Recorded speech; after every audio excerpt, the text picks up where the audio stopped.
한양 북촌의 명문가 심판서대.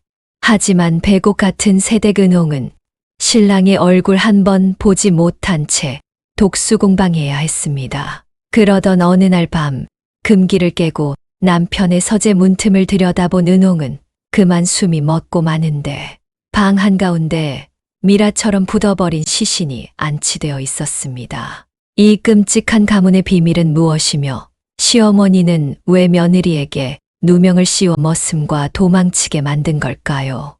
운설 야담에 오신 걸 환영합니다. 구독, 좋아요 부탁드려요. 어디서 듣고 계신지 댓글도 남겨주세요. 옛날 옛적 한양 북촌 고색창연한 기와가 즐비한 그곳에 만석군으로 이름난 심판서의 자택이 있었습니다. 대대로 대제학을 배출한 명문가요.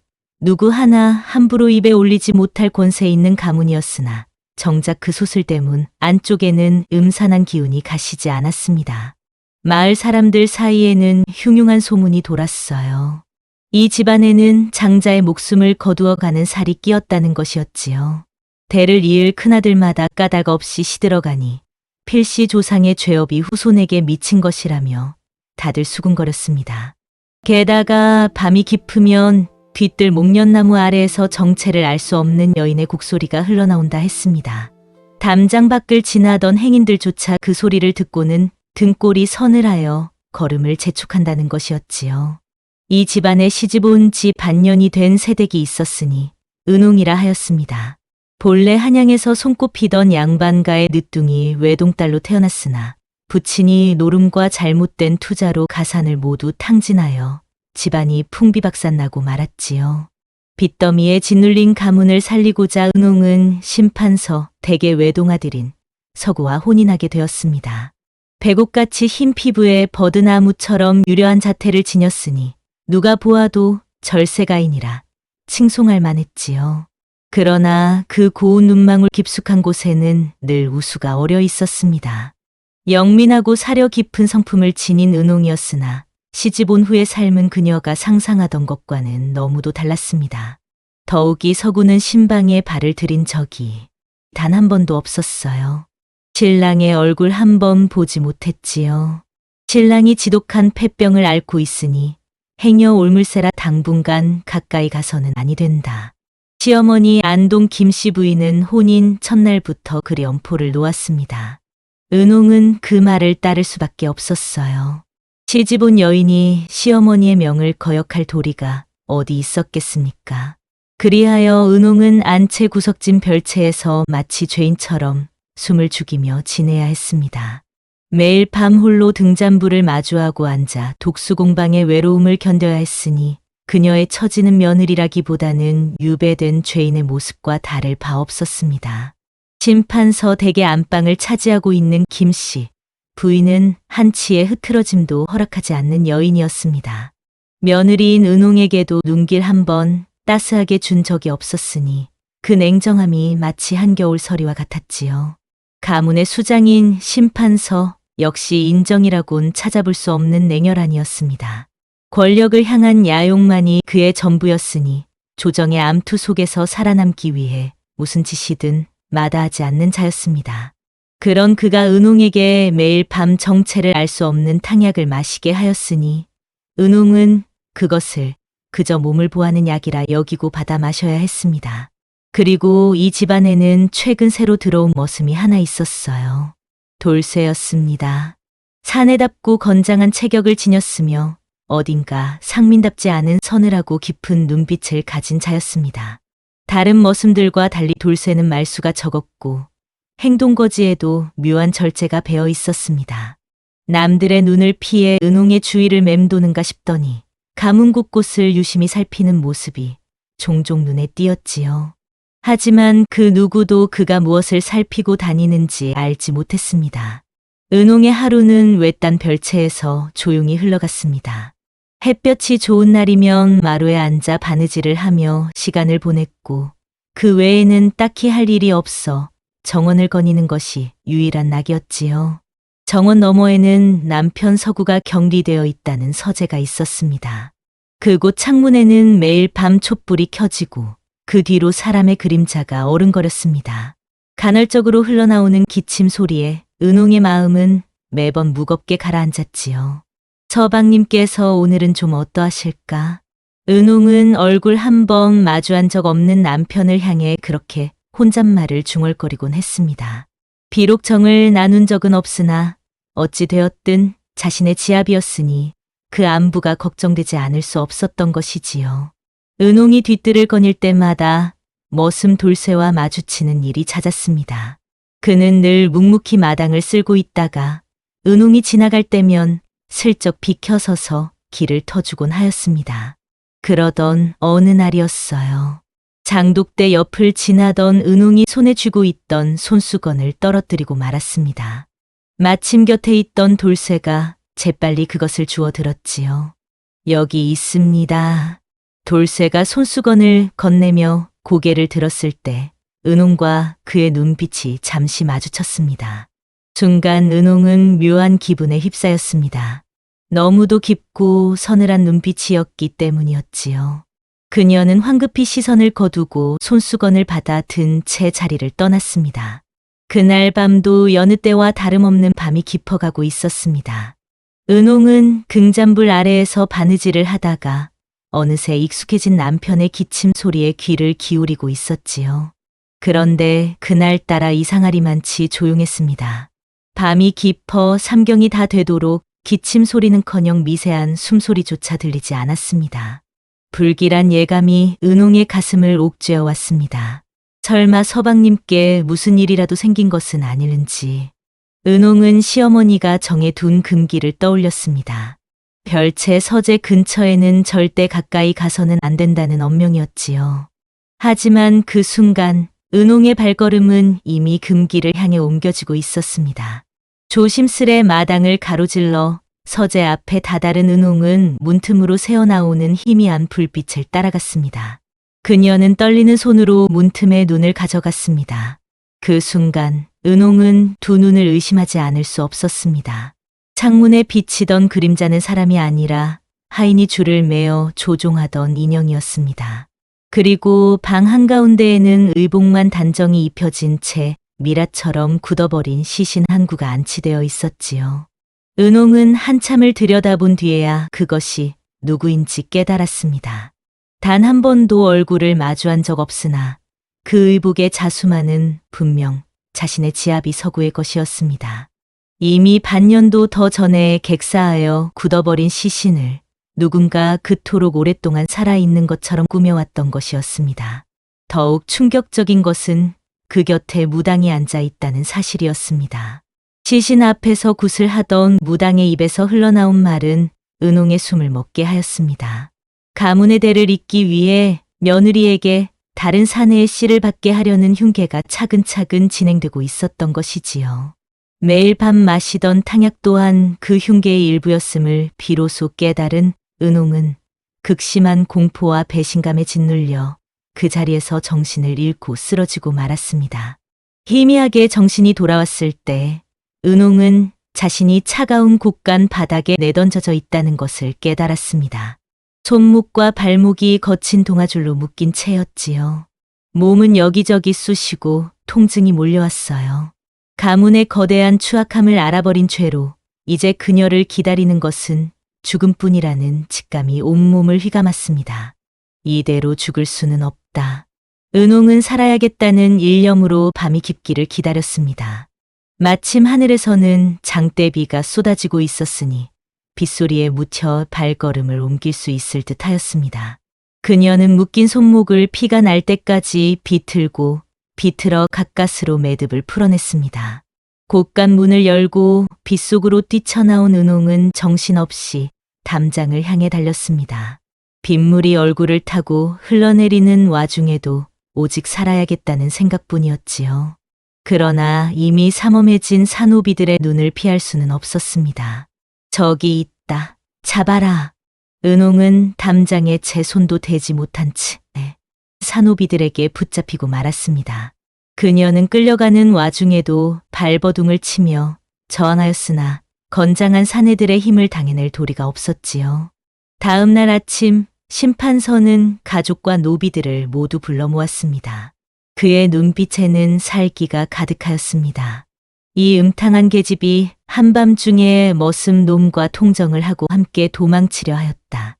이런 환양년을 그대로 둘 수는 없는 법이다. 은홍은 그 말에 기겁하여 고개를 들었습니다. 그것은 모두 거짓이옵니다. 저는 그저 서방님의 안위가 걱정되어 서재에 다가갔을 뿐이옵니다. 그러나 심판서의 얼음장 같은 눈빛은 흔들리지 않았습니다. 가문의 비밀을 알게 된 며느리를 손쉽게 처단할 명분으로 그는 이미 음행이라는 누명을 완벽하게 씌워놓은 뒤였던 것입니다. 은홍은 억울함을 호소하였으나 그녀의 목소리는 그저 허공에 흩어지는 메아리에 불과하였습니다. 다시 곳간에 갇힌 은홍은 죽을 날만을 기다리는 신세가 되었습니다. 죄인으로 낙인 찍힌 이상 그녀를 도와줄 자는 아무도 없을 것이라 여겨졌지요. 차가운 곳간 바닥에 웅크려 앉아있던 은홍은 자신의 처지를 한탄하며 눈물을 삼켰습니다. 그날 밤 곳간 문이 소리 없이 열렸습니다. 깜짝 놀라 고개를 든 은홍의 눈앞에 나타난 것은 다름 아닌 머슴 돌쇠였습니다. 어둠 속에서도 그의 눈빛만은 또렷이 빛나고 있었지요. 돌쇠는 아무 말 없이 은홍에게 다가와 그녀를 묶고 있던 포박을 풀어주었습니다.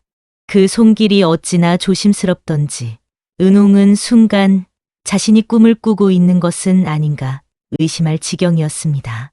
시간이 없사옵니다. 돌쇠가 낮은 목소리로 말하며 품에서 작은 죽그릇을 꺼내 내밀었습니다. 마님께서 보내신 것입니다.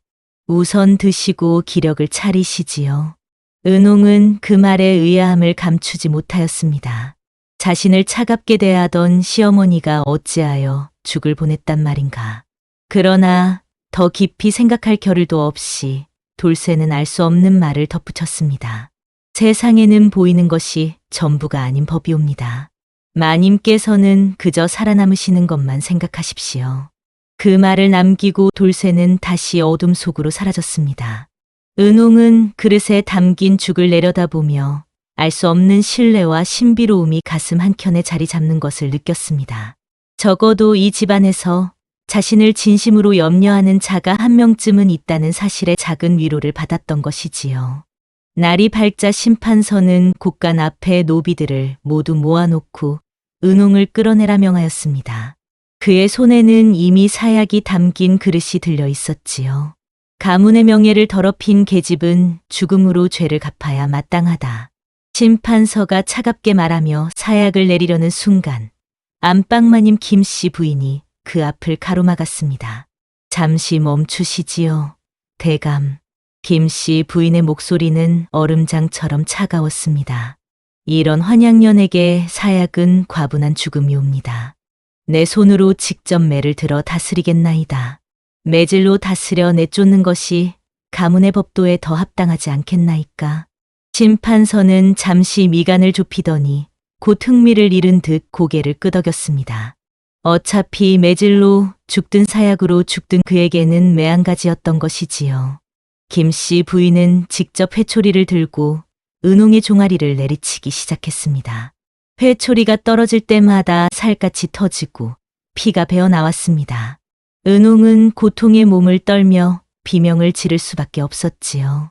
그런데 그 매질의 리듬 속에서 은홍은 귀를 의심할 만한 속삭임을 들었습니다. 매를 내리치는 와중에 김씨 부인이 은홍의 귀에 입술을 가까이 대고 낮게 속삭였던 것이지요. 살고 싶거든 더 크게 비명을 질러라. 은홍은 영문을 알 수 없었으나 일단 그 말을 따라 더 크게 울음을 터뜨렸습니다. 그러자 매질이 한 차례 더 이어진 후 김씨 부인의 속삭임이 다시 한번 그녀의 귀에 닿았습니다. 오늘 밤 머슴을 따라 무조건 이 집을 도망치거라. 뒤돌아보지 말고. 은홍은 그 말에 가슴이 철렁 내려앉았습니다. 늘 서슬퍼런 얼굴로 자신을 외면하던 시어머니가 어찌하여 이런 말을 건넨단 말인가. 그러나 매질은 계속되었고 은홍은 고통과 혼란 속에서도 그 속삭임만을 마음속에 깊이 새겼습니다. 시어머니의 혹독한 매질은 사실 심판서의 눈을 속여 은홍을 합법적으로 내쫓아 살리려는 눈물겨운 책략이었던 것입니다. 매질이 끝난 후 초주검이 된 은홍의 몸은 거친 가마니에 둘둘 말렸습니다. 김씨 부인은 표정 하나 변하지 않은 채 명을 내렸습니다. 이 더러운 것을 개천에 내다 버려라. 그것이 한양년에게 맞는 최후이니라. 그리고 그 일을 맡은 자는 다름 아닌 머슴 돌쇠였습니다. 돌쇠는 가마니를 짊어졌습니다. 늦은 밤 인적이 드문 길목에 다다르자 돌쇠는 가마니를 풀어 은홍을 등에 업었습니다. 그리고는 한양의 골목을 무서운 속도로 빠져나가기 시작했습니다. 은홍은 등에 업힌 채로 차츰 정신을 차렸습니다. 흔들리는 시야 속에서 그녀의 머릿속은 온통 의문으로 가득 찼습니다. 어찌하여 시어머님께서는 내게 누명을 씌워가면서까지 도망치게 만드셨단 말인가. 늘 그토록 냉정하고 무서운 분이었거늘 도망치는 와중에도 은홍의 머릿속에는 의문이 떠나지 않았습니다. 평소 따뜻한 말 한마디 건넨 적 없던 시어머니가 정작 가장 중요한 순간에는 자신의 목숨을 구해주었다는 사실이 도무지 믿기지 않았던 것이지요.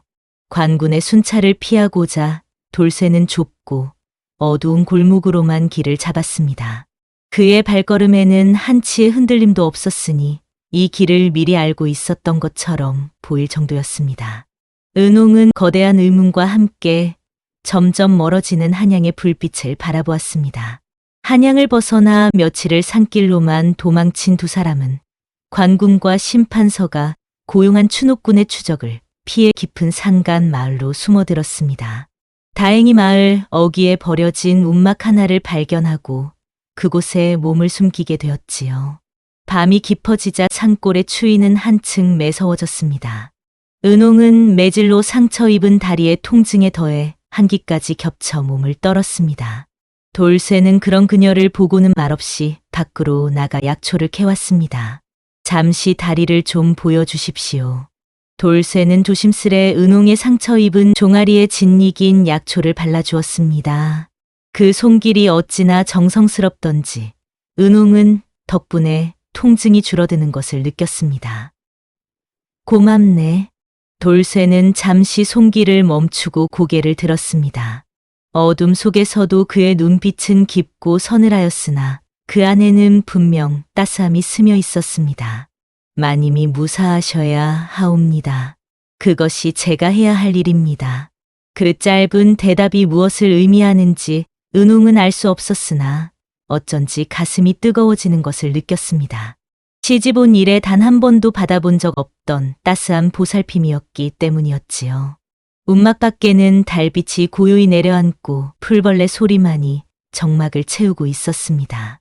도망자 신세인 두 사람이었으나 그 작은 움막 안에서는 서로에 대한 무언가가 조용히 자라나고 있었습니다.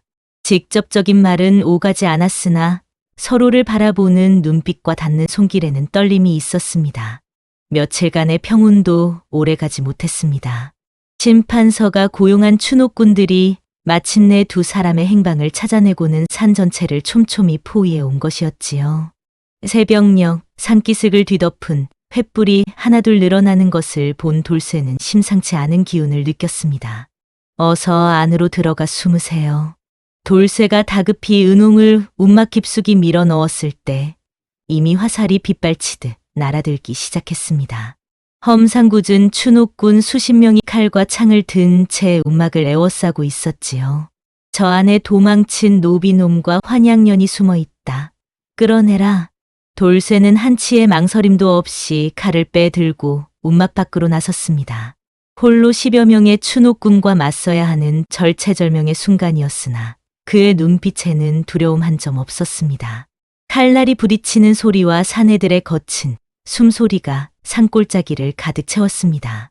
돌쇠는 놀랍도록 능숙한 검술로 몇몇 추노꾼을 물리쳤으나 중과부적이었습니다.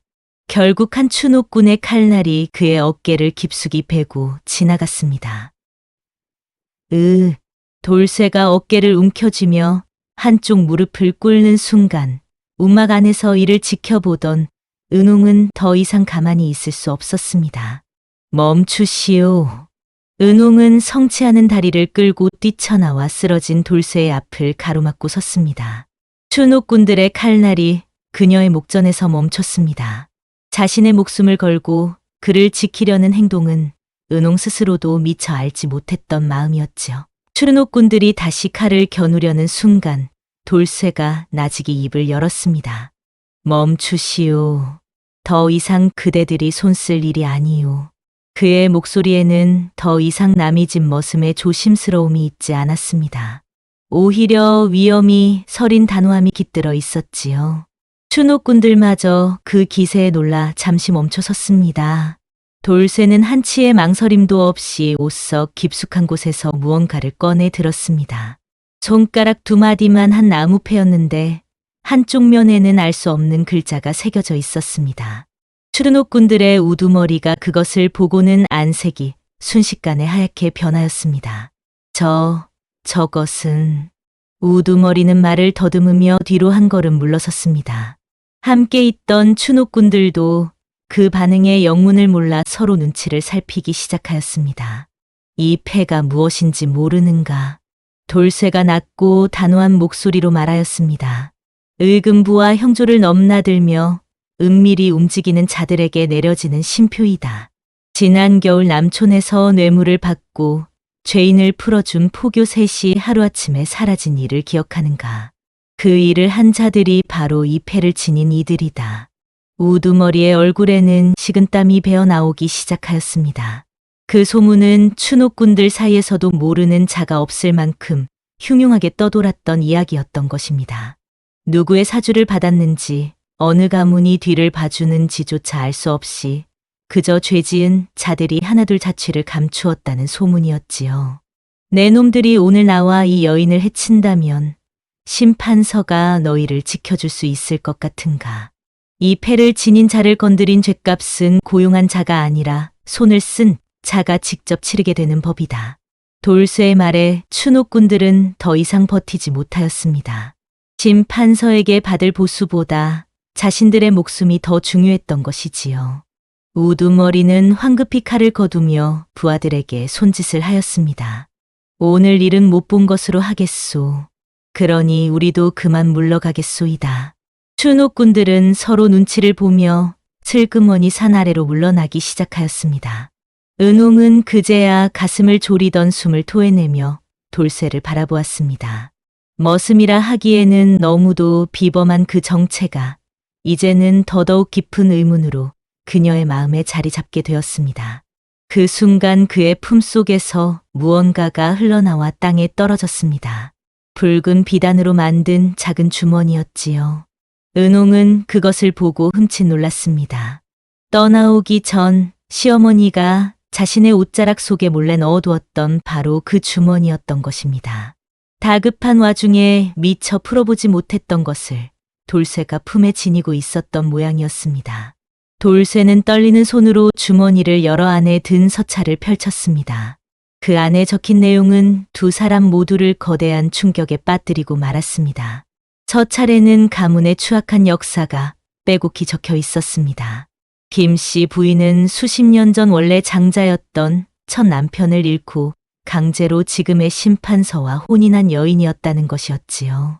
심판서는 먼 친척 동생이었으며 가문을 삼키고자 형을 죽이고 그 자리를 차지한 후 김씨 마님까지 강제로 취했던 것이지요. 첫 차례는 김씨 부인이 갓 낳은 큰아들마저 저 악마 같은 자가 불로 지져내다 버렸다는 내용이 있었지요.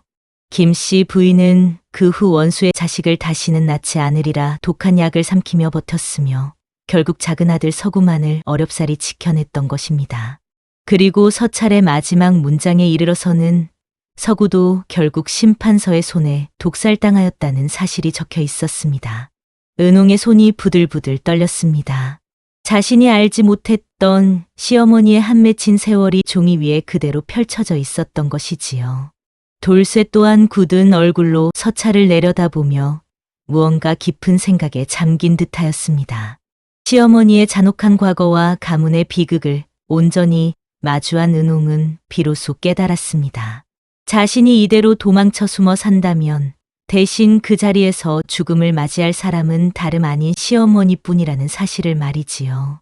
친아들을 살리기 위해 스스로 인질이 되어 그 모진 세월을 버텨온 여인이었습니다.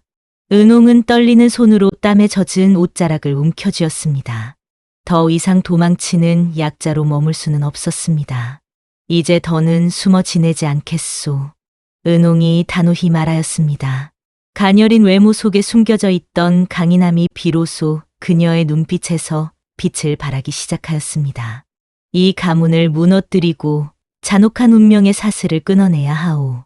그래야만 어머님도 우리도 살 수 있을 것이오. 돌쇠는 그런 은홍의 모습을 바라보며 말없이 고개를 끄덕였습니다. 비단 치마를 입은 가녀린 여인이 어느새 굳건한 결의로 일어선 모습을 본 것이지요. 두 사람은 그렇게 도망자에서 가문의 진실을 파헤치는 자로 변모해 가고 있었습니다. 돌쇠는 어깨에 상처를 대충 묶으며 은홍을 향해 입을 열었습니다. 이제부터는 숨어 지내는 것이 아니라 정면으로 부딪혀야 합니다. 은홍은 고개를 끄덕였습니다. 더 이상 도망자의 신분으로 떨고 있을 수만은 없었습니다. 가문의 진실을 알게 된 이상 그것을 세상에 드러내는 것이 곧 자신과 시어머니를 살리는 길이었기 때문이지요. 두 사람은 마침 심판서가 영의정 가문과 권력 밀약을 맺기 위해 대연회를 연다는 소식을 접하게 되었습니다. 도성의 권세 있는 자들이 모두 모이는 그 자리야말로 가문의 추악함을 만천하에 드러낼 가장 좋은 기회였습니다. 오히려 그 연회 날에 다시 한양으로 들어가야 합니다. 은홍이 결연하게 말하였습니다. 돌쇠는 그 말에 잠시 놀라는 듯하였으나 곧 그녀의 뜻을 이해하고는 고개를 끄덕였습니다. 위험한 계책입니다. 그러나 뜻이 그러하다면 제가 끝까지 곁을 지키겠습니다. 며칠 후 두 사람은 다시 북촌으로 향하는 길에 올랐습니다. 도성에 가까워질수록 은홍의 심장은 점점 더 거세게 뛰었습니다. 자신들을 잡으려는 자들의 한가운데로 스스로 걸어 들어가는 것이었으니 그야말로 제 발로 호랑이 굴로 들어가는 것과 다름없었습니다. 은홍은 한양에 들어서기 전 도성 곳곳에 떠도는 소문을 만들어 퍼뜨리기로 하였습니다. 자신들이 도망친 환양령과 머슴이 아니라 심판서의 명을 받아 조정대관들의 비리를 캐기 위해 밀행을 다녀온 것이라는 내용이었지요. 돌쇠는 평소 안면이 있던 보부상들에게 은밀히 그 소문을 흘렸습니다. 입에서 입으로 전해지는 소문의 속도는 놀랍도록 빨랐습니다. 하루가 지나기도 전에 도성 안에는 심판서 댁의 며느리가 시아버지의 밀명을 받고 잠행을 떠났다는 이야기가 파다하게 퍼지고 있었습니다. 심판서는 그 소문을 듣고 분노하였으나 정작 손쓸 방도가 없었습니다. 자신이 직접 그런 명을 내린 적이 없다고 부인하자니 도리어 가문 내부의 불화를 자인하는 꼴이 될 것이었습니다. 그렇다고 소문을 그대로 두자니 은홍과 돌쇠를 함부로 잡아들일 명분마저 흐릿해지고 말았던 것이지요. 그렇게 심판서의 손발은 스스로 묶이고 말았습니다. 권세와 위신을 무엇보다 중히 여기는 그였기에 소문 하나에도 함부로 움직일 수 없는 처지가 되어버린 것이었습니다. 은홍과 돌쇠는 그 틈을 타 대연회가 열리는 날 다시 심판서 댁의 소슬대문 앞에 당당히 모습을 드러내었습니다. 연회를 앞둔 심판서의 자택은 손님을 맞이할 준비로 분주했습니다. 그러나 그 화려한 겉모습과는 달리 안방에서는 또 다른 음모가 꿈틀거리고 있었어요. 은홍과 돌쇠가 퍼뜨린 소문으로 인해 자신의 계략이 꼬여버린 심판서는 분노로 이성을 잃어가고 있었습니다. 그는 이 모든 사태의 근원이 김씨 부인의 배신에 있다고 여겼습니다. 며느리를 도망치게 하고 머슴과 짜고 자신의 권위를 흔든 것이 바로 그녀라는 사실을 뒤늦게 알아챈 것이었지요. 연회가 시작되기 직전 심판서는 안방으로 성큼성큼 들어섰습니다. 그의 손에는 하얀 삼백끈이 들려 있었습니다. 내가 감히 이 가문을 배신하였구나. 심판서의 목소리는 분노로 떨리고 있었습니다. 그는 들고 있던 삼백끈을 대들보를 향해 던졌습니다. 오늘이 내 마지막 날이 될 것이다. 스스로 목을 메어 죄를 갚으라. 김씨 부인은 그 말을 듣고도 표정 하나 흔들리지 않았습니다.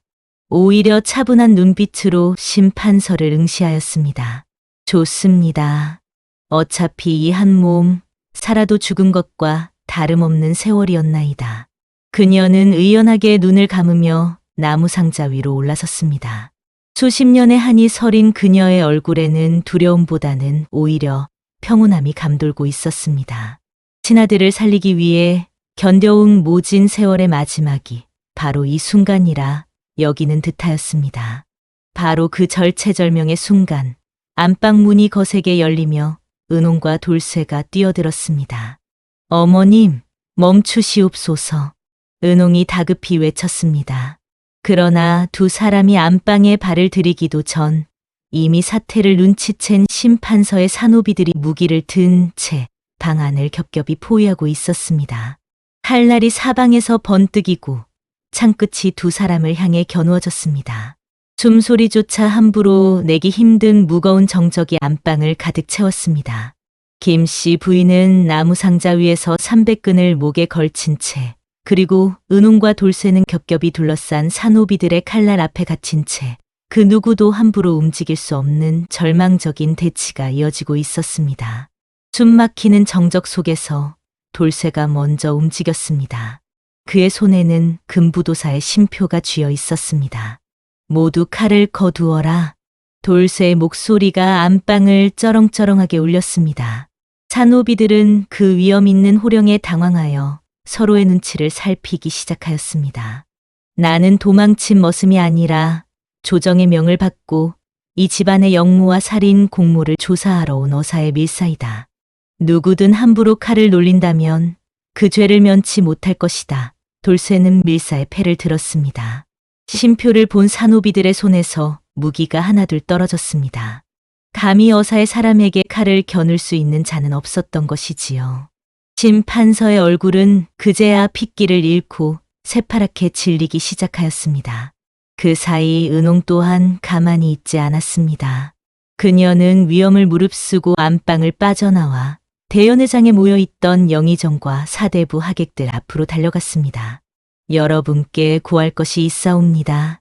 은홍의 외침에 술잔을 들고 담소를 나누던 하객들이 일제히 시선을 돌렸습니다. 도망쳤다던 며느리가 갑자기 연회장 한복판에 나타나니 모두가 의아한 표정을 지을 수밖에 없었지요. 이 집안의 가장 심판서는 자신의 친형을 죽이고 그 자리를 차지한 자유입니다. 또한 형수를 강제로 취하여 부인으로 삼았으며 갓 태어난 친자식마저 불로 지져 내다 버렸나이다. 연회장은 순식간에 충격에 휩싸였습니다. 손에 들고 있던 술잔을 떨어뜨리는 자, 믿을 수 없다는 표정으로 입을 다물지 못하는 자, 곳곳에서 경악의 소리가 터져 나왔습니다. 게다가 자신의 아들 서구마저 독살하고도 그 죽음을 숨기기 위해 인형으로 산 사람처럼 꾸며왔던 자유입니다. 은홍의 폭로는 그곳에 모인 모든 이들의 안색을 하얗게 변하게 만들었습니다. 영의정마저 굳은 얼굴로 자리에서 일어섰습니다. 가문의 모든 추악함이 만천하에 드러나는 그 순간 심판서는 더 이상 도망칠 곳이 없었습니다. 칼날이 은홍의 목을 노리고 날아드는 순간 돌쇠가 온몸을 던져 그 사이를 가로막았습니다. 돌쇠의 칼과 심판서의 칼이 부딪히며 날카로운 쇳소리가 연회장을 가득 채웠습니다. 그 격돌의 충격으로 돌쇠의 저고리 어깨 부분이 찢어지며 예전 화살에 맞아 생긴 흉터 옆으로 작고 붉은 반점이 드러나고 말았습니다. 그 순간 멀찍이 서 칼끝에 목숨이 위태롭던 김씨 부인의 눈이 크게 흔들렸습니다. 수십 년 전 강보에 쌓인 갓난아기의 어깨에 있던 그 반점을 그녀는 단 한 번도 잊은 적이 없었습니다. 내 어깨의 그 반점은 김씨 부인의 떨리는 목소리가 연회장에 울려 퍼졌습니다. 내 큰아들이다. 살아있었구나. 내가 살아있었어. 돌쇠는 그 외침에 칼을 맞댄 채로 온몸이 얼어붙는 듯하였습니다. 어려서 부모를 잃고 전직 금부도사의 손에 거두어져 자랐다는 것밖에 알지 못했던 자신의 출생이 이 순간 비로소 그 실체를 드러내고 있었습니다. 그렇다면 내가 지키려 했던 이 여인은 형수여, 나를 도망치게 해준 저분은 친어머니였단 말인가. 벼락처럼 스쳐가는 깨달음에 돌쇠의 눈에서 피눈물이 흐르기 시작하였습니다. 그러나 슬픔에 잠길 겨를도 없이 원수이자 계부인 심판서의 칼날이 다시 그를 향해 날아들었습니다. 마당의 만개에 있던 붉은 목련 꽃잎이 두 사람의 칼바람에 휘날리며 마치 피처럼 허공에 흩뿌려졌습니다. 돌쇠는 친어머니와 형수, 그리고 죽은 형서구의 원한을 칼 끝에 담아 마지막 힘을 끌어모았습니다.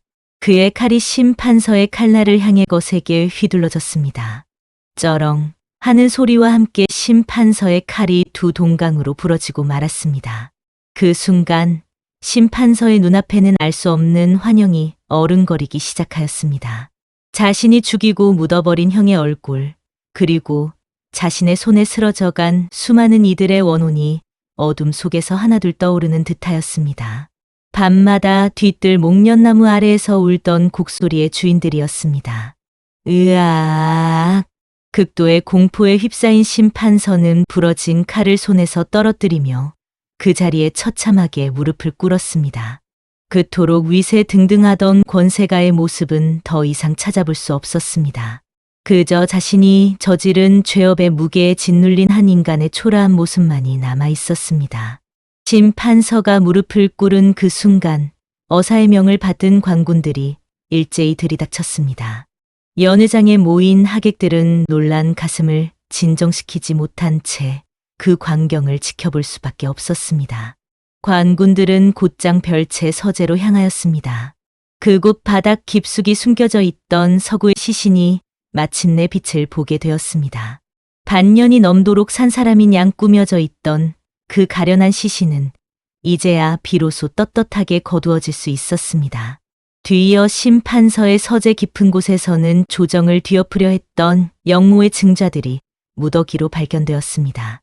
노론과 소론의 암투 속에서 권세를 더욱 키우고자 은밀히 꾸려온 음모의 증거들이었지요. 그 모든 것이 관군의 손에 압수되었습니다. 도성 안에 떠돌던 흉흉한 소문, 곧 창자를 삼키는 살이 끼었다는 그 미스터리도 마침내 풀리게 되었습니다.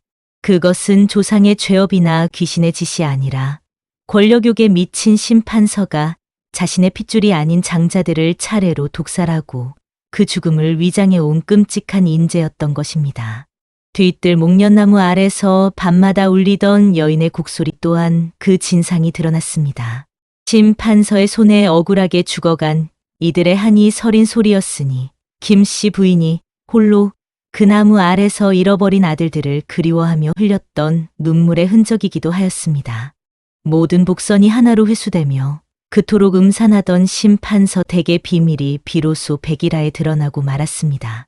연회장에 모였던 하객들은 그제야 비로소 이 가문에 감돌던 음산한 기운의 정체를 깨닫고는 저마다 몸서리를 쳤습니다.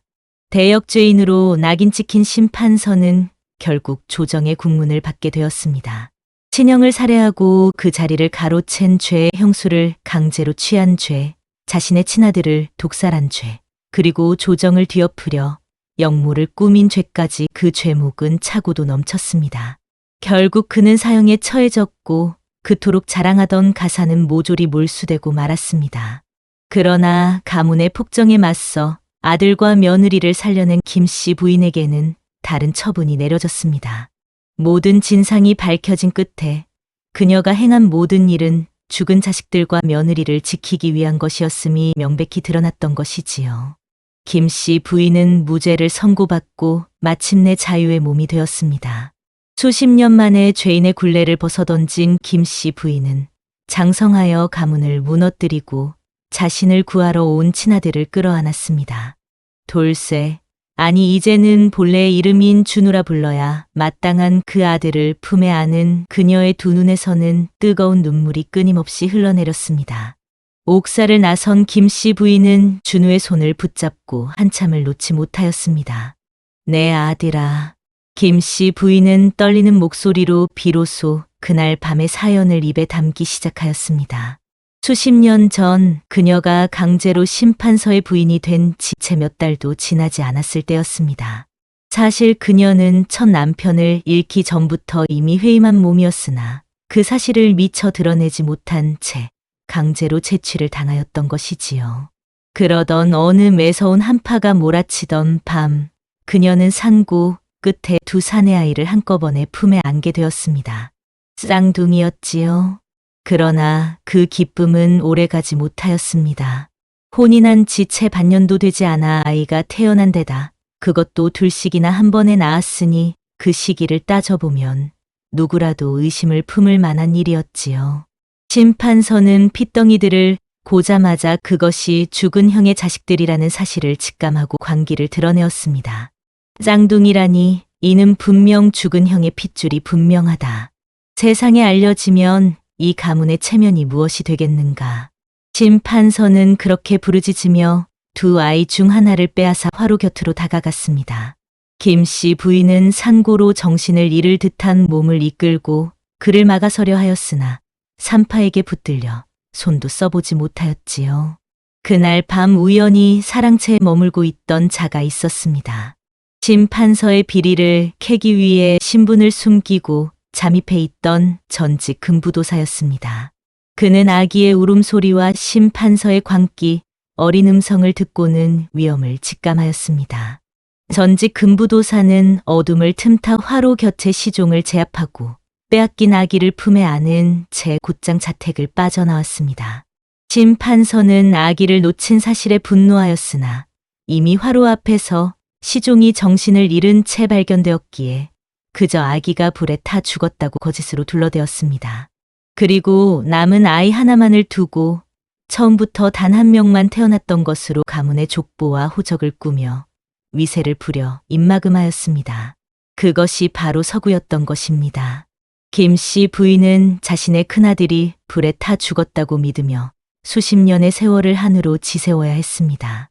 그리고 남은 아들 서구를 품에 안을 때마다 그 아이 역시 원수의 핏줄이 아니라 죽은 전 남편의 핏줄임을 알았기에 차마 심판서의 친자식을 따로 낳을 마음이 들지 않았습니다. 이 아이 하나조차 지키기가 이리도 힘들었거늘 어찌 저 악마의 핏줄을 또 이 손으로 받아 안을 수 있겠는가. 그녀는 그렇게 다짐하며 그날부터 독한 탕약을 몰래 구해 삼키기 시작하였습니다. 심판서의 자식을 다시는 뵙지 않으리라는 한 맺힌 결심이었던 것이지요. 그렇게 서구만을 가슴 깊이 품으며 키워왔으나 결국 그 아들마저 자라서는 심판서의 손에 독살당하고 말았던 것입니다. 자신의 핏줄이 아님을 끝내 의심하게 된 심판서가 후안을 없애고자 손을 쓴 것이었습니다.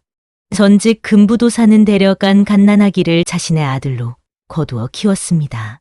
그는 본디 심판서의 정치적 음모로 가문이 멸문지화를 당한 자였으니 그 핏덩이를 구해낸 것은 단순한 동정이 아니라 운명의 이끌림이었을지도 모를 일이었습니다. 그는 아이에게 준우라는 이름을 지어주고 장성한 후에는 검술과 학문을 가르치며 훗날을 도모하였습니다. 준우가 장성하자 전직 금부도사는 그에게 비로소 심판서 가문의 비리를 캐는 일을 맡겼습니다. 자신의 가문을 무너뜨린 원수의 집에 머슴으로 위장하여 들어가라는 것이었지요. 준우는 그것이 그저 양아버지의 원한을 갚는 일이라 여겼을 뿐 그 집안에 자신의 친어머니와 형이 있었다는 사실은 꿈에도 알지 못하였던 것입니다. 그리하여 하늘이 정한 인연처럼 너는 다시 그 집으로 돌아오게 된 것이로구나. 김씨 부인은 준우의 어깨를 가만히 어루만졌습니다. 갓 태어났을 때부터 보아온 붉은 반점이었습니다. 쌍둥이로 태어난 두 아이를 구별하던 유일한 표식이었으니 빼앗긴 아들을 떠올릴 때마다 그녀의 머릿속에 가장 선명하게 남아있던 것도 바로 그 반점이었던 것입니다.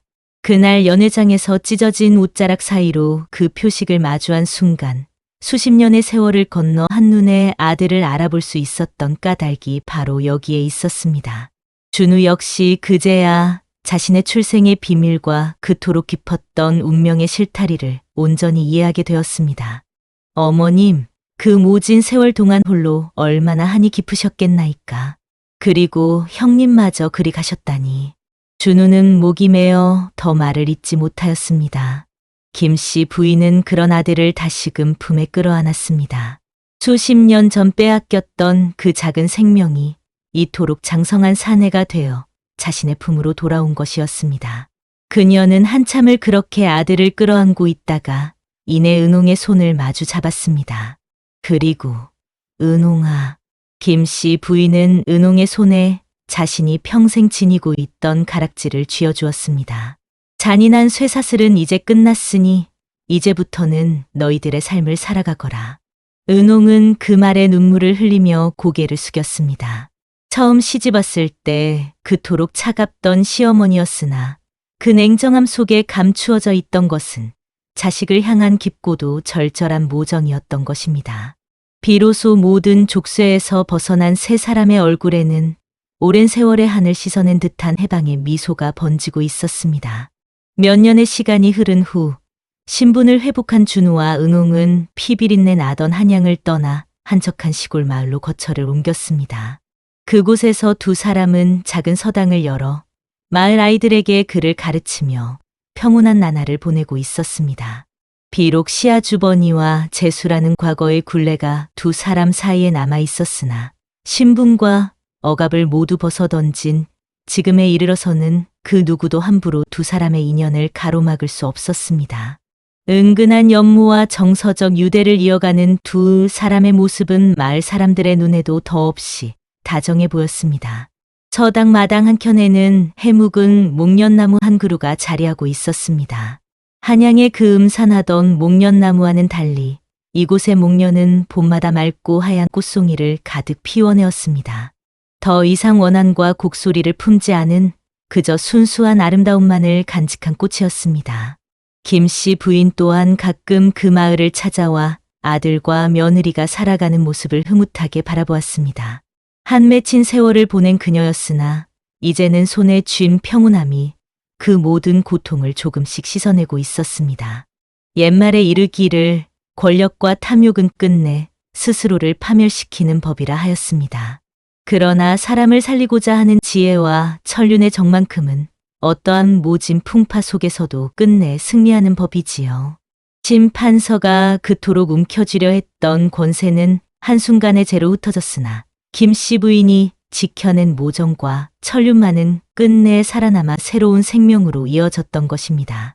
마당 가득 피어난 하얀 목련처럼 이 이야기는 깊고도 맑은 여운을 남기며 그렇게 마무리되었습니다. 이번 영상 재미있게 보셨다면 좋아요와 구독을 눌러주세요. 저리에게 큰 힘이 됩니다. 더 재미있는 영상으로 찾아뵙겠습니다.